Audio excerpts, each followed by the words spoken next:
Time 10 అయింది. సూర్యుడు నైనెత్తికెక్కాడు. దొండపోతలో ఇంకా నిద్రపోతున్నావా? లేవరా. ఎక్కితే ఎక్కాడులేవే. వారానికి ఒక రోజు సెలవు వస్తుంది. అయినా ఇప్పుడు నేను నిద్రలేచి ఏం చేయాలి? నీ అమ్మకి తలకొర పెట్టాలి. లే. అందుకా? సరే పద. కర్మ, రాత్రి నుంచి నీ తమ్ముడు రాజా ఇంటికి రాలేదు.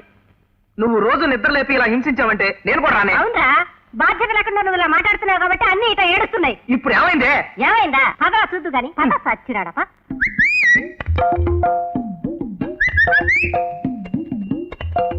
రారా, చూడు అటు చూడు.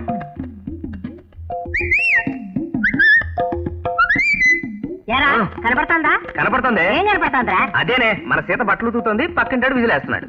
అయ్యో, ఎలా సచ్చిరాడా? ఏ పగులుతుంది నీకు?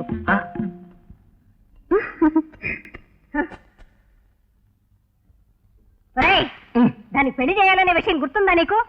పెళ్ళయ్యే వరకు తలంచుకుని బట్టలు ఉతకాల్సిన బాధ్యత దాంది, నాది కాదు. నీకు పెళ్లి కాకుండా దానికి పెళ్లి ఎలా చేయండిరా? రేపు మనం ఓ సంబంధం చూడటానికి వెళ్తున్నాం. నోరు మూసుకున్నా వెనకరా.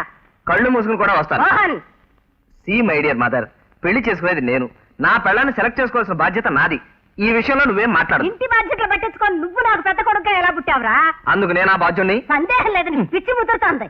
అమ్మా, నేను బజారుకి వెళ్ళి కాకరకాయలు తెస్తాను. అవి బెల్లం వేసి వండు, తింటే పైచ్యం తగ్గుతుంది.